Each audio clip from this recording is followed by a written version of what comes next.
এবার প্রথমবারের মতো তারেক কন্যা নারীদের নিয়ে কথা বলেছেন।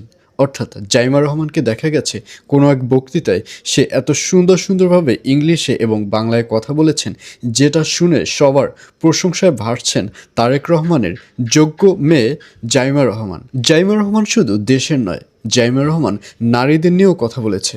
জাইমা রহমান বলেছে, এই দেশকে উন্নত করতে হলে আগে নারীদের উন্নত করতে হবে।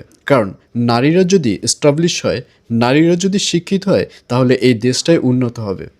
আর এইসব বক্তৃতা শুনেই এবার বাংলাদেশের যে নারী পুরুষ রয়েছে সবাই তারেক রহমানের মেয়ে জাইমা রহমানের প্রশংসা করছে।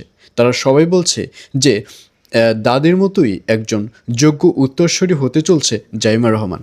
জাইমা রহমানের হাতে যদি দেশ দেয়া হয়, তাহলে জাইমা রহমান খুব ভালোভাবেই দেশ কন্ট্রোল করতে পারবে, দেশ রক্ষা করতে পারবে।